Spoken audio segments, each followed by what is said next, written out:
আকস্মিক বন্যায় প্লাবিত হয়েছে নোয়াখালী, ফেনী, কুমিল্লা, হবিগঞ্জ সহ বিস্তীর্ণ এলাকা। অসহায় মানুষগুলোর আর্তনাদ আমরা শুনতে পাচ্ছি। পথ ঘাট, খাল, বিল শুধু পানি আর পানি। গবাদি পশু ভেসে গিয়েছে। অনেক মানুষকে আমরা হারিয়েছি এই বন্যায়।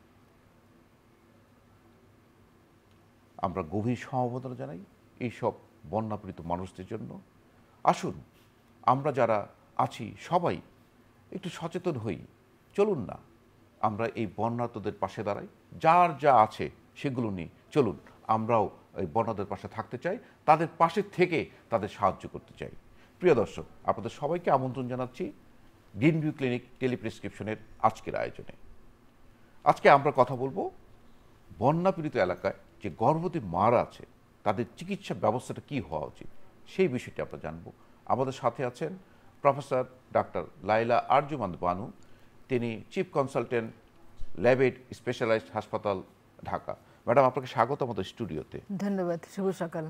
ম্যাডাম, আপনি তো জানেন যে আমরা আসলে যে অবস্থার মধ্যে আছি দেশে, আকস্মিক বন্যায় কিন্তু ভেসে গেছে প্রত্যন্ত অঞ্চল, নোয়াখালী, হবিগঞ্জ। আমরা কিন্তু প্রতিদিন দেখি শুধু ঘরের ছাদ ছাড়া কিছু দেখা যাচ্ছে না, এবং যারা সাহায্য করতে যাবে, ওষুধ নিয়ে যাবে, তারাও কিন্তু পৌঁছতে পারছে না জায়গাটাতে, কারণ রাস্তাঘাট ডুবে গেছে। শুধুমাত্র আমরা দেখতে পাচ্ছি যে বিভিন্ন বাহিনীর সদস্যরা হেলিকপ্টার দিয়ে ছুঁড়ে ছুঁড়ে কিন্তু ত্রাণ দিচ্ছে। এখানে কিন্তু অনেক গর্ভবতী মারা আছে যারা এখন অবস্থান করছে, তাদের ক্ষেত্রে আসলে কি করা উচিত আপনি মনে করেন? ধন্যবাদ। এটা খুবই সংবেদনশীল প্রশ্ন। আসলে যেটা হয়, একটু আগে থেকেই বলি যে দেখা গেছে পৃথিবীতে যতগুলো প্রাকৃতিক দুর্যোগ আছে এখন তার মধ্যে বন্যা হচ্ছে অন্যতম। আর যে কোনো প্রাকৃতিক দুর্যোগ হোক বা যে কোনো একটা ক্রাইসিস হোক না কেন, ন্যাশনাল ক্রাইসিস বা গ্লোবাল ক্রাইসিস, দেখা গেছে যে মহিলা এবং শিশুরাই বেশি আক্রান্ত হচ্ছে। কারণ এদের তার মধ্যে গর্ভবতী মহিলার সংখ্যা অবশ্যই মানে উল্লেখযোগ্য এই কারণে যে একটি মেয়ে যখন গর্ভবতী হয় তখন তো নানান ধরনের জটিলতা হতে পারে বা হবে, এই কথা চিন্তা করে কিন্তু আমরা তাকে একটি স্পেশাল কেয়ার দিই। বিশেষভাবে তাকে আমরা যত্ন নেই, তার খাবার দাবার, তার বিশ্রাম, তো সব কিছু মিলিয়ে তাকে যখন একটা পরিবারে তার অবস্থান থাকে সবাই মিলিয়ে তাকে যত্ন নেয়। এখন এই যে বন্যা যে হয়েছে, এখন বন্যাটা যখন এই ধরনের মানে অবস্থানটা ধীরে ধীরে বাড়তে থাকে বন্যার অবস্থা, তখন আর সেই গর্ভবতী মা কিন্তু সেই যত্নটা পাচ্ছেন না। তখন সবাই নিজেকে বাঁচানোর জন্য, তার সংসারে অন্য সবাইকে বাঁচানোর জন্য, তার গবাদি পশু বাঁচানোর জন্য, প্রপার্টিজ তার বাঁচানোর জন্য চিন্তাভাবনা অস্থির থাকে। তখন অনেক সময় এমনও দেখা গেছে যে তারা একটা বোঝা মনে করে গর্ভবতী মায়েদের, যদিও সে স্বাভাবিক সময় হয়তো সেটা হতো না। তো এখন এই আমাদের চিন্তা করতে হবে যে এদের আমরা কিভাবে কিছুটা বিপদমুক্ত এবং কিছুটা কিভাবে তাদের সমস্যাগুলো আমরা সমাধান করতে পারি। না, এখানে যে বিষয়টা ম্যাডাম বলি যে একজন গর্ভবতী মাকে কিন্তু তার পরিবার থেকে তার যে যত্ন, পরিবার থেকে সামাজিকভাবে তার স্বামী, তার পরিবার, শাশুড়ি, সেটা কিন্তু সবসময় আছে। কিন্তু যখন একটা বিশেষ দুর্যোগ প্রাকৃতিক, সেই ক্ষেত্রগুলোতে কিন্তু তাদের জন্য একটু বিপজ্জনক হয়ে দাঁড়ায় এই সেবাটা নেওয়া। এই কথাটাই বলছি যে একটি স্বাভাবিক সময় পরিবারের সবাই কিন্তু কেন্দ্রবিন্দু থাকে এক গর্ভবতী মা। তার খাওয়া দাওয়া, তার বিশ্রাম, তার সব কিছু ওষুধপত্র ঠিক আছে কিনা, তার পুষ্টিটা ঠিক মতো হচ্ছে কিনা। কিন্তু এই যে দুর্যোগ যখন শুরু হয়ে যায় তখন তো সবাই অন্য কথাই চিন্তা করে, এই কথাটাই আমি বেশি বলছিলাম। তো তার মধ্যে কিন্তু আমাদের যেটা করতে হবে যে একটা বন্যা শুরু হলো বা বন্যা পরবর্তী সময় সবসময় কিন্তু এখানে একটা মেডিকেল টিম আমরা পাঠাই, তাই না? তো মেডিকেল টিমের ভিতরে আমরা যেটা করতে চাই যে সবসময় একটা অবস এবং ধাত্রীবিদ্যা বিশেষজ্ঞ কোনো ডাক্তার হলে তো সবচেয়ে ভালো, না হলে হয়তো কোনো সেবিকা অথবা মিডওয়াইফ, তারা একটা ওই টিমের ভিতরে থাকলে সবচেয়ে সুবিধা হয়। কারণ ওই মা তো ওখান থেকে স্থানান্তরিত তাকে করা খুব মুশকিল, যে তাকে যে আমরা সেবা কেন্দ্রে নিয়ে যাব, নিতে পারলে ভালো, কিন্তু এমন একটা, যেটা আপনি বললেন একটু আগে, যে এমন একটা পরিস্থিতির তৈরি হয়েছে যে সেখানে তাকে ওখান থেকে সরানো যাচ্ছে না। আমাদের দেশে এখনও সেই অ্যাম্বুলেন্স নেই, এয়ার না অ্যাম্বুলেন্স এখন বা তো কোনো আসলে কিছু নাই। ওই সব জায়গাগুলোতে ম্যাডাম কিন্তু একমাত্র বাহন হলো যে ভেলা, নৌকা, হ্যাঁ, যে ভেলা, কলাতে ভেলা নৌকাও অথবা আসে না, নৌকা, নৌকা। এছাড়া কিন্তু আর কোনো বাহন হ্যাঁ, সেখানে তো নেই। সেই জন্য এখন অনেক সময় দেখা যাচ্ছে যে এমনভাবে পানি উঠছে বা এমনভাবে তারা বিপদে পড়ে গেছে যে ওই সময়টাতে তাকে সরানো যাচ্ছে না। সেখানে যদি আমরা তার কাছে গিয়ে সেবাটা দিতে পারি, অন্তত তাকে পরীক্ষা নিরীক্ষাগুলো করতে পারি, তাহলে অনেকটা এগিয়ে যায়। যেমন তার বাচ্চাটা ঠিকমতো বাড়ছে কিনা, তার কোনো সমস্যা আছে কিনা, ব্লাড প্রেশার ঠিক আছে কিনা, এবং তার দেখা যাচ্ছে যে তার রক্ত পরীক্ষাটাও আমরা বেডসাইড করতে পারি যে তার রক্তের হিমোগ্লোবিন ঠিক আছে কিনা। তো এই সমস্ত প্রাথমিক অবস্থা মানে আমরা পর্যালোচনা করে তারপরে যদি তাকে আমরা একটা সেবা কেন্দ্রে পাঠানোর চেষ্টা করব, তখন আমরা যে পাঠাতে পারি কিনা। তো কাজেই এটা হলো যে কাছাকাছি কোনো সেবা কেন্দ্রে যেখানে মোটামুটিভাবে একটা ফার্স্ট এড বা তার চেয়ে একটু বেশি দেওয়া যাচ্ছে, সেখানে আমরা পাঠাতে পারি। তারপরে যদি দেখা যায় যে না, উনি একটু আরও বেশি জটিল রোগী, তাহলে হয়তো আমরা আরও দূরের সেন্টারে আমরা পাঠাবো, যেটাকে আমরা টারশিয়ারি সেন্টার বলি, যেখানে মা এবং শিশু দুজনেরই মোটামুটিভাবে কোনো রকম জটিল অবস্থা আসলে পরে সেখানে চিকিৎসা দেওয়া যায়। তো এই যে বন্যাটা একসময় একটু আমরা এটাও বলতে পারি যে একসময় ছিল যে বাংলাদেশ বন্যার দেশ, এটা নিয়ে আমরা সবসময় সবার কাছে রিলিফ চাইতাম। কিন্তু এখন কিন্তু দেখা গেছে যে পৃথিবীর অনেক দেশই এখন বন্যায় আক্রান্ত, এমনকি শুষ্ক মরুভূমির দেশও দেখা যাচ্ছে বন্যায় আক্রান্ত। তো কাজেই এখন এটা নিয়ে একটা 2010 থেকে 20 পর্যন্ত বেশ ভালো একটা সমীক্ষা হয়েছে। সেখানে 33টি উন্নয়নশীল দেশে ওরা পর্যালোচনা করে দেখেছে যে প্রায় 91,000 মহিলা এতে মানে গর্ভবতী মহিলা এটাতে আক্রান্ত হয়েছে, এবং তার মধ্যে দেখা যাচ্ছে যে 23 লক্ষ বেশ বেশ ভালোভাবেই তারা জটিলতায় ভুগছে, এবং 600 কোটি সম্পদ বিনষ্ট হয়েছে, এবং মহিলাদের যে মৃত্যুর হার সেটা অনেক বেড়ে গেছে ওই সমস্ত জায়গায়। শিশু মৃত্যু তো অবশ্যই আছে। তো কাজে এটা নিয়ে পর্যালোচনা হচ্ছে, আলোচনা হচ্ছে। তো কাজে এখন তারা চিন্তা ভাবনা করছে 10 এবং 20 এই সমীক্ষার কথাটি আপনি বললেন। কারণ হলো কি, তার আগে এটা 10-এর আগে অতটা বেশি, যেটা বললাম যে আমরা গরিব দেশ চিন্তা করতাম নিজেদের যে আমরা উন্নয়নশীল দেশ, আমাদের তো এরকম বন্যা হবে, আমরা সাহায্য চাইবো, সাহায্য ত্রাণ আসবে, এইটা নিয়ে আমরা কিন্তু মোটামুটি থাকতাম। কিন্তু এখন দেখা গেছে যে যখন দেখি যে আমরা লস অ্যাঞ্জেলসেও ওখানে গাড়ি পানির মধ্যে ভেসে যাচ্ছে, তো অন্যান্য জায়গায়ও সেই পানির মধ্যে লোকজন বাড়িঘর সব তলিয়ে যাচ্ছে, এখন কিন্তু তারা সচেতন হয়েছে। তো তারা ভাবছে যে বন্যাটা হচ্ছে কেন, কী কারণে হচ্ছে। এখন এটা অনেকগুলো জিনিস আছে যে যে কোনো একটা পরিস্থিতি বা যে কোনো রোগের একটা আমরা কারণ দেখে তাকে আমরা চিকিৎসাটা প্রতিরোধ করতে পারি।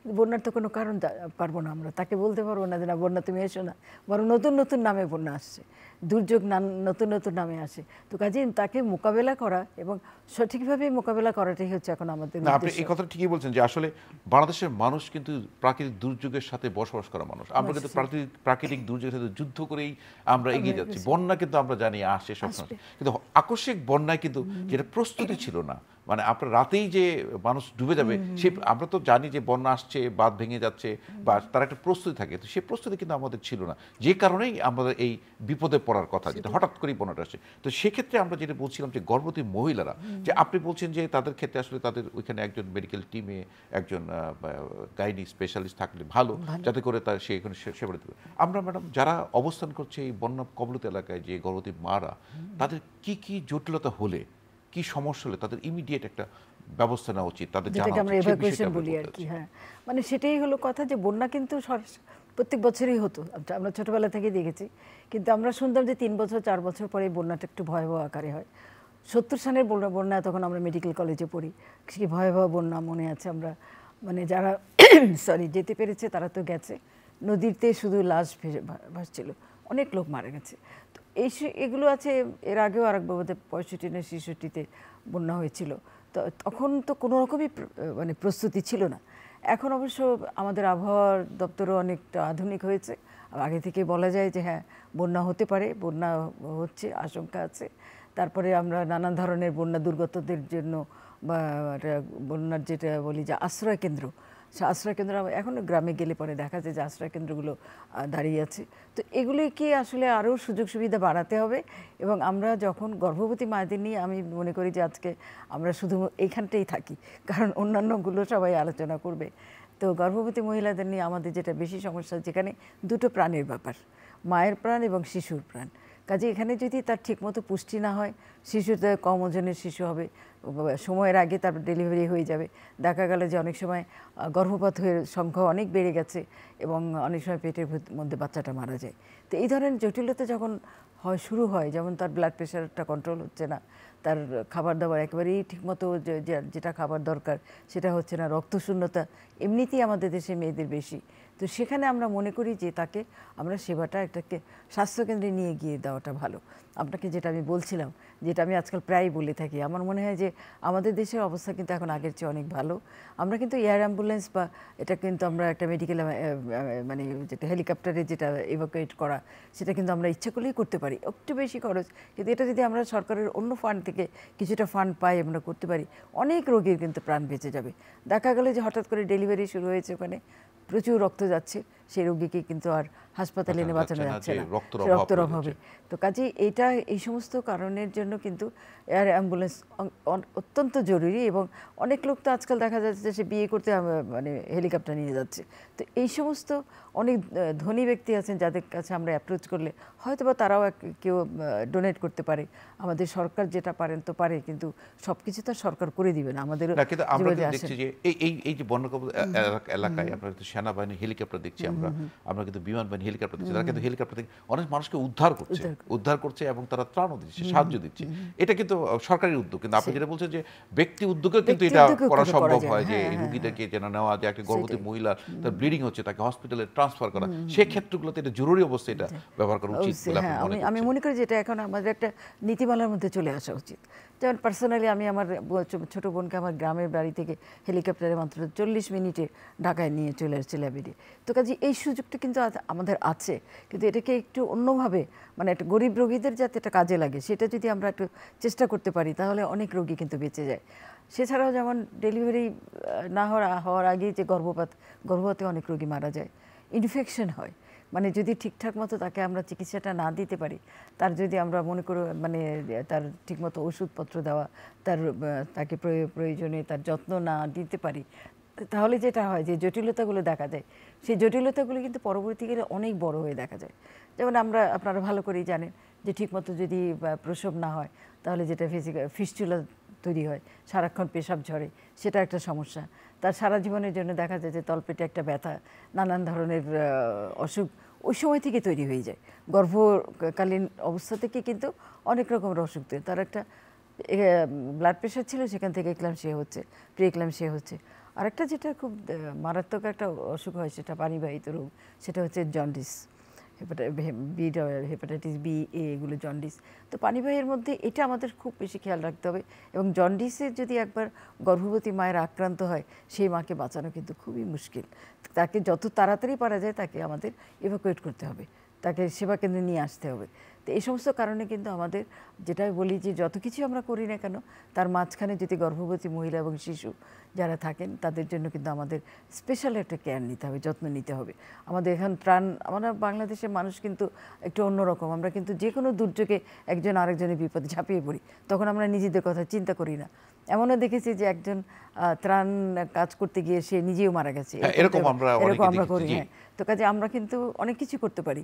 তো কাজেই আমাদের লক্ষ্যটা হবে যেন আমরা একটা গর্ভবতী মা এবং তার গর্ভস্থ শিশু এবং এমনি শিশুদের যত্ন নিয়ে তাকে যেন একটা সুস্থ দেখতে পারি। সেই ক্ষেত্রে যদি আমি আসি, যে এই গর্ভবতী মা এবং শিশুর ক্ষেত্রে যত্ন যে কথাটি বলছেন, তো সেক্ষেত্রে ধরেন তার এই বন্য কর্মরতের কাছে ঘরে আছে, তার কি করা উচিত এখন? গর্ভবতী মার তার কি করা উচিত, এবং কোন সময় তার কোনো বিপদ চিহ্ন দেখা, মানে একটা আপনারা বলেন 5টি বিপদ চিহ্ন আছে, তো কোন সময় তাকে হসপিটালে নেওয়া উচিত, ঘরে কি করা উচিত, হসপিটালে কি করা উচিত, এইটা যদি একটু বলতে। খুব ভালো প্রশ্ন। তা আমি বলবো যে ঘরে তো আমরা আলোচনা করেছি, তার যদি সাধ্য না থাকে ঘরেই অনেক কিছু করা যায়, যেটা আপনি বারে বারে বলছেন যে বিশুদ্ধ পানি, এর কিন্তু কোনো বিকল্প নেই। সেই বিশুদ্ধ পানিটা সেটা যে কিভাবে আসবে সেটা মেয়েটাই চিন্তা করবে, কারণ পানি ফোটানোর মতো অবস্থা অনেক সময় থাকে না, কাজে ট্যাবলেট দিয়ে পানিকে বিশুদ্ধ করা যায়। এবং খাবারের ব্যাপারে যে একেবারেই সবসময় মানে খুব ভালো খাবার মাছ মাংস দিয়ে সেটাও হয় না, অনেক সময় হচ্ছে যে একটু শুকনো খাবার, দুইটি খেজুর বা অন্যান্য ধরনের চিড়ামুড়ি, এগুলোর ভিতরে অনেক রকম ফুড ভ্যালু থাকে। তো কাজে তার খাবারটা যাতে ঠিকমতো সে খায় এবং তার যতটুকু সে মনে করে যে না, একজন বাচ্চার জন্য আমরা সবসময় বলি যে এক মুঠো চাল 1 মুঠো ডাল আপনি বেশি খাবেন, সেটা হিসাব করে যেন সে খাবারটা খায়। তো কাজে এটা যতক্ষণ সে করতে পারবে। আর একটা হলো পরিষ্কার পরিচ্ছন্নতা এবং বিপদ চিহ্ন, এটা হলো খুবই দরকার। বিপদ চিহ্নের মধ্যে যদি তার খুব বেশি হাই ফিভার, মানে উচ্চ মাত্রায় তার যদি জ্বর হয়, জ্বর আসে, তার মাথা ঘুরে, অথবা যেটা ব্লাড প্রেশার বেড়ে গেলে যেগুলো হয়, মাথা ঘুরতে থাকে, মাথার ভিতরে চোখে ঝাপসা দেখে, তারপরে যদি হঠাৎ করে তার ব্যথা শুরু হয়ে যায়, যে কোনো সময় এটা হতে পারে, 3 মাস আগে থেকেই শুরু করে একদম ডেলিভারির আগ পর্যন্ত যে কোনো সময় তার ব্যথা হতে পারে, পানি ভেঙে যেতে পারে, রক্ত ভাঙতে পারে। তো এগুলো হচ্ছে বিপদ চিহ্ন। তো এই বিপদ চিহ্নের সময় তো আপনি স্বাভাবিক অবস্থায় আমরা যেটা করি সেটা হলো যে তার যারা অভিভাবক থাকে তাদেরকে আমরা বুঝিয়ে রাখি যে এই বিপদ হলে আপনারা সচেতন হবেন। আর ওই সময়টাতে অনেক সময় দেখা যাচ্ছে যে অভিভাবক হয়তো অন্য আরেক জায়গায় চলে গেছে, বা কোনো মেয়েটি হয়তো ঘরের মধ্যে একা, অথবা একজন আছে, কিন্তু তাকে তখন এটা একদম ইমার্জেন্সি বেসিসে ওখান থেকে তাকে কিভাবে সরানো যাবে সেটা হসপিটালে শিফট করতে হবে। সেটা নৌকো দিয়ে হোক বা ভেলা দিয়ে হোক না কেন। আমাদের একটা সুবিধা আছে যে হ্যাঁ, বন্যায় তো পানি আছে, কাজে পানি নৌকো চলতে বা ভেলা ভাসাতে কোনো সমস্যা নেই, কিন্তু কাজে একজন অভিজ্ঞ 2-1 জন লোক নিয়ে যেন আমরা হাসপাতালে তাকে পাঠাতে পারি, যারা রক্ত দিতে পারে। অনেক সময় রক্তের প্রয়োজন হয়, তার কাজে টাকা পয়সা যদি বেশিরভাগই এদের কাছে টাকা পয়সা থাকে না, তো সেটা আমাদেরই ব্যবস্থা করতে হবে। তো কাজে আমার মনে হয় যেটা যে একটু সচেতন হলে কিন্তু এই সমস্ত রোগীকে আমরা মৃত্যুর হার অনেক কমাতে পারি। তারপরে আমরা আপনি যেটা বলতে চাচ্ছেন যে আসলে আমাদের প্ল্যানিং, মানে একটা বন্য কবলিত এলাকায় একটা ঘরে একটা গর্ভবতী মা আছে, তার কি কি বিপদ হতে পারে। তার ঘরে একটা নৌকা থাকা উচিত, মানে হঠাৎ কোনো ইমার্জেন্সি হলে সে যে নৌকা উঠে তার হসপিটাল যেতে পারবে, একটা মানে যানবাহন একটা তার রেডি থাকা উচিত, এবং তার কিছু ঘরে কিছু শুকনো খাবার এবং কিছু টাকা পয়সাও থাকা উচিত যে তার ওইখানে ট্রান্সপোর্ট যাওয়ার জন্য, এবং সরকারি হাসপাতালগুলোতে বিনামূল্যে চিকিৎসা হবে। তো এই বিষয়টা, যে প্ল্যানিংটা, পরিকল্পনাটা, এটা খুব জরুরি। তার কিন্তু এটা মাথায়, যেমন আপনি বলছেন যে সে ঘরে একা, কিন্তু তার বাসায় কোনো পুরুষ লোক নেই, সে কিভাবে যাবে? তার একটা বিপদ চিহ্ন দেখা দিল, হঠাৎ করে তার স্রাব ভেঙে যাচ্ছে বা ব্লাড ভাঙছে, তখন তাকে হসপিটাল যেতে হবে। সেই প্রস্তুতিটুকু তার থাকতে হবে। এবং এটা আমার মনে হয় যে এটা খুবই জরুরি, বিশেষ করে গর্ভবতী মাতার ক্ষেত্রে। আপনি প্রথমে বলেছেন যে দুটো প্রাণ নিয়ে কিন্তু আমাদের এখানে চিন্তা, একটা মা এবং একটা শিশু। সেক্ষেত্রে কিন্তু আমাদের আরো গুরুত্ব সহকারে দেখা এই যে প্ল্যানের কথা বলছেন, এটা কিন্তু আজকাল আমাদের বাংলাদেশে যে আমরা যে একটি মা গর্ভবতী হলে পরে যে বার্থ রেজিস্ট্রেশনটা কিন্তু হচ্ছে, এবং গর্ভকালীন যে পরীক্ষা, সেই পরীক্ষাটা কিন্তু সরকারিভাবে, বেসরকারিভাবে, এনজিও, ডেভেলপমেন্ট পার্টনার সবার কাছ থেকে কিন্তু দেখা যায় এমন হয় যে একটি মাকে 3-4 জন সেবাকারীরা তাকে দেখাশোনা করছে। একটা অ্যান্টিনেটাল কার্ড আমরা বানিয়ে দিই, সেখানেও কিন্তু লেখা থাকে যে বিপদ চিহ্নগুলো কী, এবং আপনি প্ল্যান করবেন যে কোন হাসপাতালে সে যাবে কোনো বিপদ হলে, তাদের টেলিফোন নাম্বার, এখন তো মোবাইলের যুগ, এটা খুবই চমৎকার একটা ব্যাপার, সেই হাসপাতালে মোবাইল নাম্বারটা রাখবে, এবং যে কোনো প্রয়োজনে যখনই কোনো অসুস্থ হবে বা সমস্যা তৈরি হবে, সে অবশ্যই মোবাইলে তাদের সাথে যোগাযোগ করবে। কারণ আমরা যেটা বলি যে একটা হলো যে এটা স্বাভাবিক সময় তাই হয়, যে একটা হলো যে বাড়িতে ডেলিভারি আমরা একদমই এখন বলি না, অবশ্যই আমরা স্বাস্থ্যকেন্দ্রে ডেলিভারির কথা বলি। আর একটা হলো যে যানবাহন, এটা খুব চমৎকার একটা দেখে আসছিলাম আমরা ইন্ডিয়াতে, অনেক দূরে নাগপুরের একটা অত্যন্ত গ্রামাঞ্চলে। ওরা ওই করে কি একটা যে ওদের কি বলে যে মেইন যে থাকে আর কি, পঞ্চায়েত। হ্যাঁ হ্যাঁ, তো পঞ্চায়েত এগুলো ব্যাপারে খুব বেশি। সে একটা গাছের নিচে হয়তো একটা গাড়ি বা ওদের মহিষের গাড়ি বা যে কোনো গরু গাড়ি একটা একদম সবসময় বাধা থাকে। এটা হলো গর্ভবতী মহিলাদের জন্য, মানে যে কোনো সময় হোক না কেন সে ওই গাড়ি নিয়ে এসে যাবে, এবং সে জানে যে ওইখানে একটা গাড়ি আছে। তো এই জন্য এই ধরনেরটা বন্যার সময় এতটা প্ল্যান না করতে পারলেও এটা প্ল্যান করা কোনো কষ্ট কিছু না। তো কাজে আমাদের যেন যানবাহনে কোনো সমস্যা না হয়, এবং রাস্তায় যেতে যেতে যেন মহিলার তার ক্ষতি না হয়ে যায় বা মারা না যান, সেই ব্যবস্থাগুলো আমাদের করতে হবে। সে আগে থেকে ঠিক করে রাখে যে তার ব্লাড গ্রুপের, সেম ব্লাড গ্রুপের লোকজন আছে, যেটা আপনি বললেন যে টাকা পয়সা অবশ্যই চেষ্টা করবে। তবে আমাদের যেগুলো সরকারি স্বাস্থ্যকেন্দ্র, সেখানে তো টাকা পয়সা প্রাথমিক অবস্থায় বিনামূল্যে হয়। তবে কিছু ওষুধপত্র যেগুলো সে রেগুলার খেত, সেই ওষুধপত্রগুলো তাকে চালিয়ে যেতে হবে। যেমন ব্লাড প্রেশার ওষুধ সে খাচ্ছে, এখন এই বন্যার মধ্যে হিসেবে আটকা পড়ে গেছে, কিন্তু ব্লাড প্রেশার ওষুধটা তাকে রেগুলার খেতেই হবে, না হলে হয়তো দেখা যাবে যে এক্লামশিয়া, প্রি এক্লামশিয়া হয়ে গেল। তো এই সমস্ত ব্যাপারে আয়রন ট্যাবলেট, ক্যালসিয়াম যেগুলো আপনারা দিতে, এগুলো তো স্বাভাবিক নরমালি দিচ্ছি আমরা, আয়রন ক্যালসিয়াম সেটা আমরা নরমালি দিচ্ছি এবং দেওয়া হচ্ছে। তো কাজেই সেটা সে রেগুলার যাতে খায়, এবং তার অবশ্যই যেমন থাইরয়েডের ওষুধ, এগুলো যাতে সে রেগুলার খায়, এটা তাকে যখন আমরা গর্ভকালীন পরীক্ষা করাই তখনই কিন্তু আমরা তাদের বলে দিই যে এই সমস্ত ব্যাপারে আপনি সচেতন থাকবেন। তারপরে তো আমরা যে স্বাস্থ্যকেন্দ্রের কথা বললাম, অনেক সময় হয় কি যে রোগী রওনা দিল, দেখা গেল যে স্বাস্থ্যকেন্দ্রে পৌঁছিয়েছে, কিন্তু স্বাস্থ্যকেন্দ্র is not prepared for her.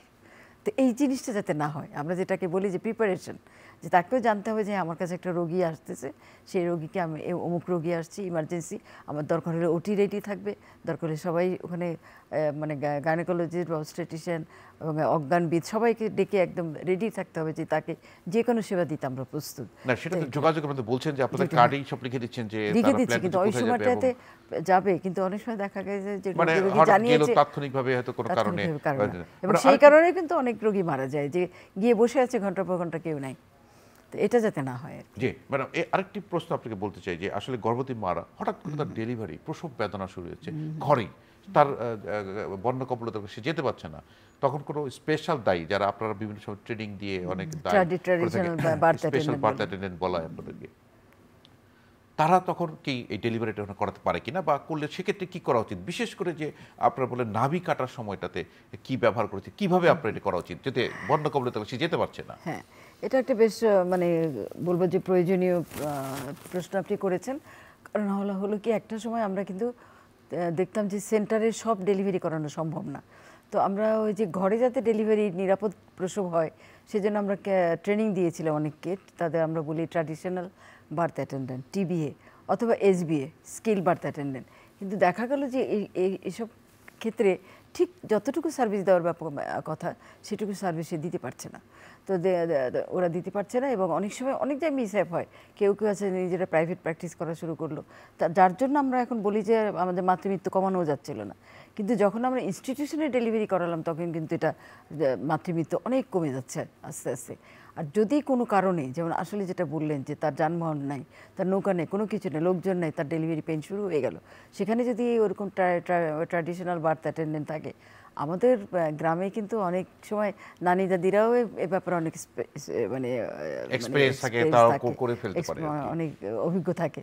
তো কাজেই তারা অবশ্যই এটা করবে। তারা এটুকু জানে যে গরম পানিটা লাগবে, গরম পানি দিয়ে সবগুলো যে মানে নাভি কাটার জন্য যে ব্লেড, ওটা নতুন একটা ব্লেড, এটা তারা খুব সুন্দর করে নিয়ে নেয়। তারপরে কাপড় চোপড় যেগুলো আছে সেগুলো আগে থেকেই তারা মানে গরম পানিতে ভালো করে সিদ্ধ করে শুকিয়ে নেয়। তো এগুলো আমরা বলতে পারি যে সতর্কতার সাথে, সচেতনতার সাথে আসলে এই ডেলিভারিটা করা উচিত। ম্যাডাম, আপনাকে অসংখ্য ধন্যবাদ, এই এত ব্যস্ততার মাঝে আপনারা সময় দিয়েছেন, আপনাকে ধন্যবাদ। আপনাকেও ধন্যবাদ, অনেক ভালো প্রশ্ন উঠে এসছে, এবং আশা করি আমরা আমাদের প্রত্যেকটি নাগরিকের এই আমাদের যে জাতীয় দুর্যোগ, এই দুর্যোগে সবাই সবার পাশে দাঁড়ানো, এটা আমাদের বাচ্চা বাচ্চা ছেলেমেয়েরা যেভাবে দাঁড়িয়েছে, এটা খুবই ভালো লাগে। আমরা হয়তো অতটা ওদের জন্য করতে পারছি না, কিন্তু আমরা যেটা পারি সেটা যেন আমরা করি। আমি আজকে এইটাই সবাইকে আবেদন করে জানাবো যে আমরা যেভাবে পারি সবাই তাদের পাশে যেন আমরা দাঁড়াই। অসংখ্য ধন্যবাদ। প্রিয় দর্শক, আসুন আমরা সকলেই এই বন্যা দুর্গতদের পাশে দাঁড়াই। যার যে অবস্থায় আছে সেই অবস্থাতেই আমরা তাদের পাশে দাঁড়াই। এই অসহায় মানুষগুলোর প্রতি আমাদের সমবেদনার হাত আমরা বাড়িয়ে দিই। দর্শক, ভালো থাকুন, সুস্থ থাকুন, নিরাপদেই থাকুন।